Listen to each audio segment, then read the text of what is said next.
В этом видео хочу поделиться с вами процессом написания картины, которая является одной из самых удачных по нескольким моментам. Первое, я написал ее очень быстро, в пределах часа. Причем в это время я вел занятия в студии и параллельно писал картину. Второе, эта картина набрала более 17 миллионов просмотров в TikTok. Это супер результат. И принесла мне подписчиков, наверное, более 100 тысяч. И как результат мне самому очень понравилось, потому что получилось практически то, что я и хотел. То есть я хотел сделать картину довольно легкой, без каких-то супер каких-то точностей. Ну, то есть на таком вдохновении ее написать, живо, смело, и в то же время, чтобы это все было красиво. Вот. Ну и, естественно, чтобы эмоции, которые у меня были, сохранились на картине. Вот. И поэтому начал, как вы видите, я работу, как обычно, с силуэта. Нашел силуэт девушки. Потом сразу же жидко залил фон. Вначале я не использую практически, в последнее время практически всегда не использую белый. То есть просто замешиваю цвета очень жидко, акварельно, и заливаю все по максимуму сразу же. В идеале как можно быстрее закрыть холст, для того, чтобы уже дальше вас он не смущал, и вы тонально не ошибались. Ну и смотрите, когда я нашел волосы, я уже перехожу к лицу, намечаю глаза, намечаю тени на лице.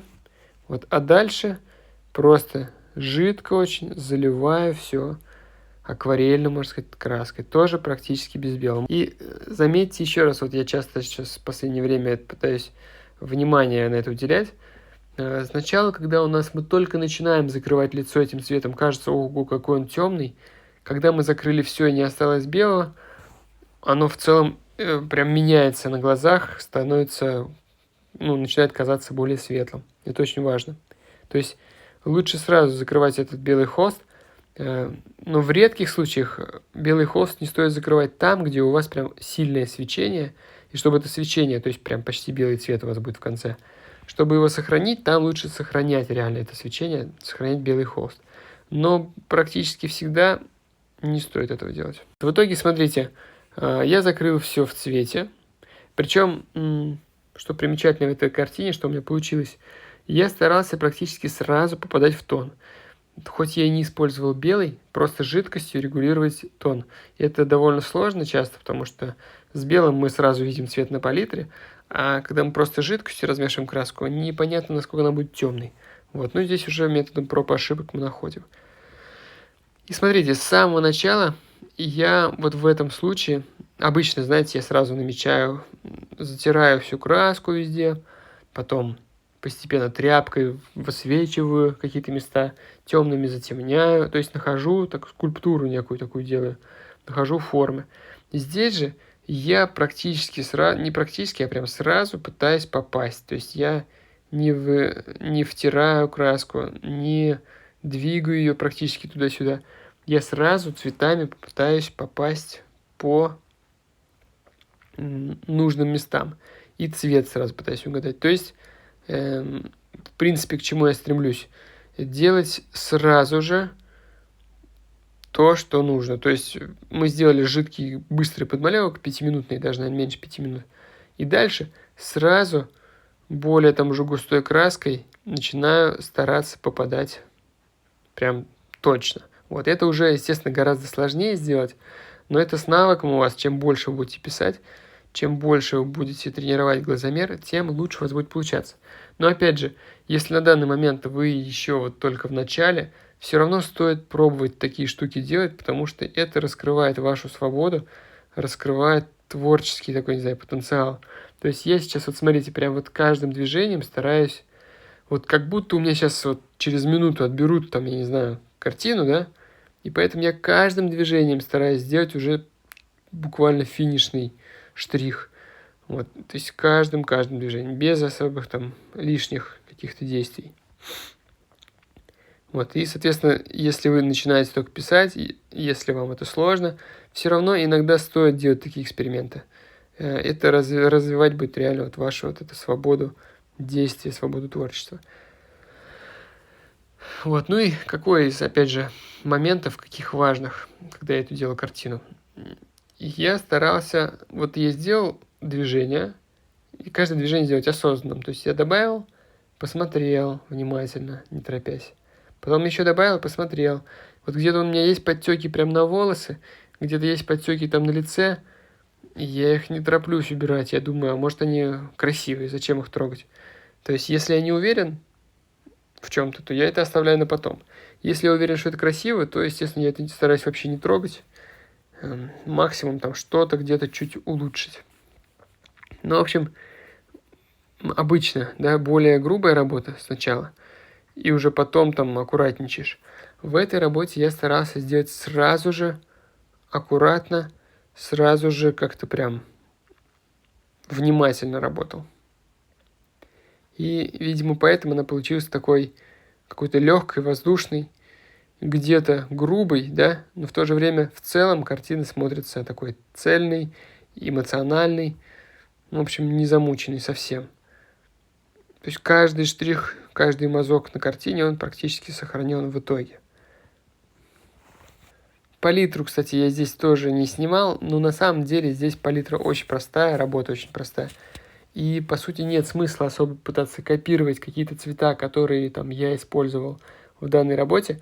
Когда вы пишете свою работу, у вас все равно будет тональное отношение другое.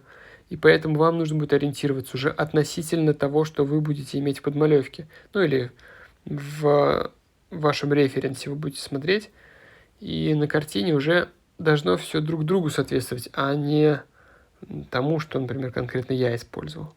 Первый заход, который у меня длился 20 минут, я заложил формы, заложил тон, самый темный, самый светлый, средний тон уже более-менее тоже появился, и уже пришел к тому, что могу работать пастозно.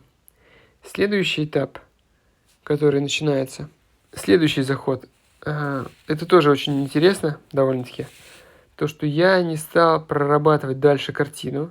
Смотрите, у меня есть подтеки везде. Я сразу решил заложить фон, который я хотел.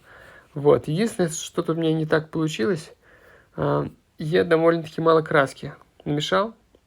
Вот в таких моментах нужно краску замешивать больше. И еще что немаловажно, я замешал здесь акрил. Потому что масло вот такую консистенцию, текучую, довольно-таки густую, замешать очень сложно. Я же мешаю обычно с разбавителем, а разбавитель, он очень легко отделяется, то есть очень жидкий, и он отделяется от краски, он будет утекать, а краска будет оставаться. И поэтому вот для таких вот вещей я обычно использую акрил, прямо поверх масла. Заметьте, у меня 20 минут прошло, я еще не... совсем краска не засохла, но я уже закидываю туда акрил. Для технологии в целом, наверное, это не очень хорошо, потому что, возможно, там, да, теоретически акрил будет не так хорошо скреплен с поверхностью, поверх масла. Но на самом деле, опять же, да, это все вопрос, как это будет храниться. Акрил, он на самом деле такой очень стойкий, очень липучий, то есть если прилипнет, его очень сложно отодрать. Вот дальше, смотрите, я уже краска подзакончилась, я ее размешал еще с водой и еще полил прям поверх этого цвета. Цвет оказался довольно удачным. Очень много картин у меня сразу захотели ее купить. Я думаю, вот как раз из-за оформления фона в основном. Вот. И когда я уже вот добавил вот эти все вещи, подтеки, добавлял я их 10 минут.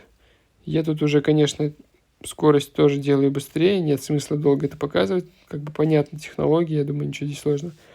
И вот тут важный момент. Вы всегда можете подтеки эти поисправлять. Где вам не нравится, вы можете их убрать, можете добавить и так далее. Вот. И следующий этап, смотрите, я уже когда начал работать маслом, я уже стал краску замешивать прям густо, кусками, чтобы сделать еще и такой рельеф, именно такую фактуру добавить. Вот. И в этом этапе я уже стараюсь добавить более красивых цветов. Кстати, добавляю зеленый, который у меня есть на фоне, я намешал. Это тоже очень важно, объединить наш рисунок с фоном, чтобы по цветам все было близко, либо прям даже такие же цвета были на лице и на фоне. Вот, и сразу картина, она вливается в этот фон, сразу становится естественной. Когда, смотрите, добавил зеленых теней, насколько сразу она интересно стала смотреться.